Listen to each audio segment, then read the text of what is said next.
ఇప్పుడు నిజంగా Trump attack చేస్తారా పవర్ ప్లాంట్స్ మీద? ఒకవేళ ట్రంప్ పవర్ ప్లాంట్స్ మీద అటాక్ చేస్తే ఇరాన్ చెప్పినట్లుగా వాళ్ళ డేటా సెంటర్ల మీద అటాక్ చేస్తే పరిస్థితి ఏంటి? కేబుల్ నెట్వర్క్ అంతా ఇప్పుడు సముద్రంలోనే ఉంటుంది కదా. కేబుల్ నెట్వర్క్ని డిస్ట్రాయ్ చేస్తే ఇరాన్ పరిస్థితి ఏంటి? కేవలం యూరోపియన్ కంట్రీసే కాదు, ఏషియన్ కంట్రీస్ కూడా ఇక్కడ నష్టపోయే అవకాశం ఉంటుంది, ఇంక్లూడింగ్ ఇండియా.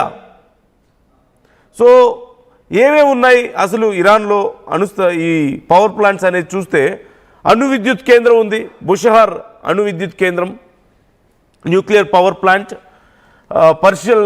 పర్షియన్ గల్ఫ్ తీరంలో ఉంది. దీని సామర్థ్యం సుమారుగా 1000 మెగావాట్స్. ఇరాన్లో ప్రస్తుతం రన్నింగ్లో ఉన్నటువంటి ఏకైక న్యూక్లియర్ పవర్ ప్లాంట్ ఇది ఒక్కటే. ఇది రష్యా హెల్ప్తో ఇరాన్ రెడీ చేసుకుంది. ఆ తర్వాత అరక్ హెవీ వాటర్ రియాక్టర్ ఒకటి ఉంది, IR-40 అని, అరక్ IR-40 అని. కాకపోతే ఇప్పుడు ప్రజెంట్ ఇది కేవలం రీసెర్చ్ కోసం మాత్రం ఉపయోగిస్తున్నారు, అక్కడ విద్యుత్ ఏమీ ఉత్పత్తి చేయడం లేదంటూ తెలుస్తుంది. ఇక hydro electric power plants, Karun 3 dam అనేది అతిపెద్ద, కరూన్ 3 డ్యామ్ అనేది అతిపెద్ద డ్యామ్. ఒకవేళ ఇక్కడి నుంచే మొదలుపెట్టే అవకాశం ఉంది, ఎందుకంటే న్యూక్లియర్ పవర్ ప్లాంట్స్లో మీద దాడి చేసే అవకాశం లేదు కాబట్టి. ఒకవేళ అమెరికా దాడి చేయడం మొదలు పెడితే, ట్రంప్ చెప్పాడు కాబట్టి అతిపెద్ద దాని నుంచి మొదలు పెడతా ఉన్నాడు కాబట్టి 2280 మెగావాట్స్ ఆఫ్ పవర్ని ఇక్కడ జనరేట్ చేస్తున్నారు. ఖుజస్థాన్ ప్రావిన్స్లో ఇది ఉంది. ఇరాన్లోనే ఇది అతిపెద్ద హైడ్రో ఎలక్ట్రిక్ పవర్ ప్లాంట్.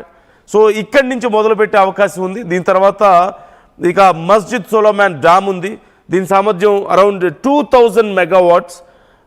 ఇది కూడా second biggest hydro power plant అని చెప్పాలి. దీని తర్వాత కరూన్ 4 కూడా డ్యామ్ ఉంది. కరూన్ 3 ఈజ్ బిగ్గెస్ట్ అయితే కరూన్ 4 కొంత చిన్నది దాంతో పోల్చుకుంటే. చహర్మహల్ అలాగే భక్తియారి ప్రాంతాల్లో ఉంది ఇది. ఇక్కడ సుమారుగా 1020 మెగావాట్స్ పవర్ని ఇక్కడ ఉత్పత్తి చేస్తున్నారు. ఇక్కడ కొంతవరకు కేవలం విద్యుత్తును ఉత్పత్తి చేయడం మాత్రమే కాదు, పవర్ను ఉత్పత్తి చేయడం మాత్రమే కాదు, వరద నియంత్రణకి, అక్కడ ఫ్లడ్స్కి సంబంధించినటువంటి ఎక్సర్సైజెస్ కూడా ఇక్కడ జరుగుతూ ఉంటాయి. ఈ ప్లాంట్ని ఉపయోగిస్తూ ఉన్నారు, ఈ డ్యామ్ని ఉపయోగిస్తూ ఉన్నారు. ఇక వీటితో పాటు అనేక థర్మల్ పవర్ ప్లాంట్స్ కూడా ఉన్నాయి. ఎక్కువగా gas and oil thermal plants నుంచే ఇక్కడ పవర్ జనరేషన్ కూడా జరుగుతుంది. ఆల్మోస్ట్ 80 to 90% ఇక్కడ ఉత్పత్తి అంతా కూడా, పవర్ జనరేషన్ అంతా కూడా దీని నుంచి జరుగుతుంది. మోర్ దాన్ 70,000 మెగావాట్స్ కంటే ఎక్కువ ఇక్కడ ఉత్పత్తి అంతా కూడా థర్మల్ పవర్ ప్లాంట్స్ నుంచి జరుగుతుంది. సౌత్ ఫార్స్ గ్యాస్ ఆధారిత ప్లాంట్స్ కొన్ని ఉన్నాయి, అలాగే షహీద్ రజాయి పవర్ ప్లాంట్ ఉంది, అలాగే నేకా థర్మల్ పవర్ ప్లాంట్ ఉంది వీళ్ళకి.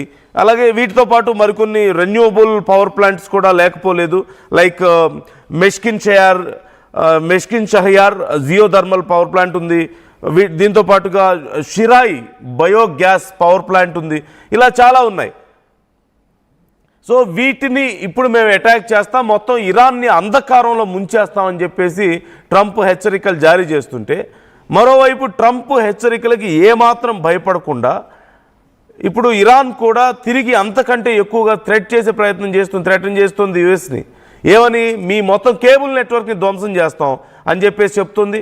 అట్ ది సేమ్ టైం ఇప్పుడు ఒకవేళ కనుక ఇంటర్నెట్ ఈ మొత్తం నెట్వర్క్ని కనుక ధ్వంసం చేస్తే, కేబుల్స్ని ధ్వంసం చేస్తే, సముద్రం అంతర్భాగంలో ఉన్న వాటిని, రెండు ఈ కాంటినెంట్స్ మీద ఎక్కువ ప్రభావం చూపుతుంది. ఒకటి ఇటు యూరోపియన్ కంట్రీస్ ఎక్కువగా ఇబ్బంది పడే అవకాశం ఉంటుంది దీనివల్ల, and at the same time ఈ ఏషియన్ కంట్రీస్ కూడా.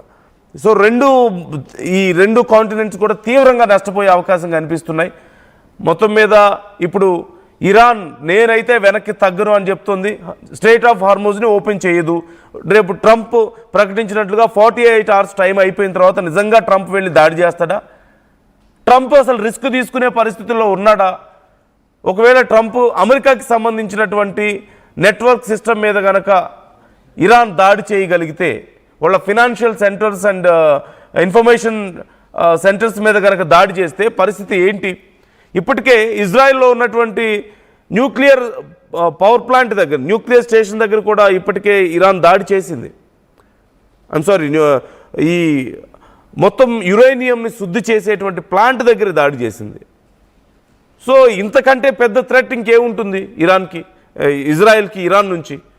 ఇప్పుడు ఇలాంటి ఒక థ్రెట్ అమెరికాకు కూడా ఇస్తుంది. నిజంగా ఆ స్థాయికి వెళ్తే ఇక యుద్ధం ఏ స్థాయికి రీచ్ అవుతుంది అనేది ఊహించుకోవడానికి భయం వేస్తుంది. కొద్దిగా సీరియస్నెస్ పెరుగుతుండడాన్ని మనం గమనించవచ్చు. కొద్దిగా యుద్ధంలో ఇంటెన్సిటీ పెరుగుతూ వస్తుంది, ఆప్షన్స్ తగ్గిపోతూ వస్తున్నాయి. ముందుగా జస్ట్ సైనిక స్థావరాల మీద దాడులు చేసుకున్నారు, ఆ తర్వాత కొన్ని సివిలియన్స్ స్థావరాల మీద కూడా దాడులు జరిగాయి, ఆ తర్వాత నెమ్మదిగా ప్రభుత్వ కార్యాలయాలు, కీలకమైనటువంటి నాయకులు టార్గెట్గా దాడులు జరిగాయి, ఆ తర్వాత పెట్రోలియం గ్యాస్ స్టేషన్స్ మీద దాడులు జరిగాయి, ఆ రిజర్వ్స్ మీద దాడులు జరిగాయి. ఇప్పుడు అవి కూడా అయిపోయి ఇక న్యూక్లియర్ పవర్ ప్లాంట్స్ మీదకి, న్యూక్లియర్ ఈ మొత్తం స్టేషన్స్ మీదకి దాడులు చేసుకునే పరిస్థితికి వస్తున్నారు. లేదంటే మొత్తం నెట్వర్క్ని డెస్ట్రాయ్ చేసుకునేటువంటి పరిస్థితికి వస్తున్నాయి దేశాలు. అంధకారంలో మునిగిపోయే పరిస్థితి వస్తుంది. ఇది చాలా తీవ్రమైనటువంటి పరిణామాలకు దారితీసే అవకాశం ఉంది. మీ అభిప్రాయాలు ఏంటి ఈ విషయంలో? ట్రంప్ నిజంగా చెప్పినట్లుగా ఇరాన్లో ఉన్నటువంటి మొత్తం ఈ విద్యుత్ కేంద్రాలన్నింటినీ, పవర్ ప్లాంట్స్ అన్నింటినీ ధ్వంసం చేస్తాడా? ఒకవేళ చేస్తే నిజంగా ఇరాన్ ఊరుకుంటుందా? ఇరాన్ కూడా మేము అంతకుమించి నష్టం చేస్తామంటుంది. ఆల్రెడీ ఇజ్రాయెల్కి ఒక చిన్న ఎగ్జాంపుల్ ఇచ్చింది. So what you think about this? యుద్ధం ఇక మరింత తీవ్రతరమయ్యే అవకాశాలు, మరింత డేంజర్ జోన్కి, ఇప్పుడున్న దానికంటే ఇంకా పెద్ద డేంజర్ జోన్కి వెళ్ళే అవకాశాలు కనిపిస్తున్నాయా? కామెంట్ చేసే ప్రయత్నం చేయండి.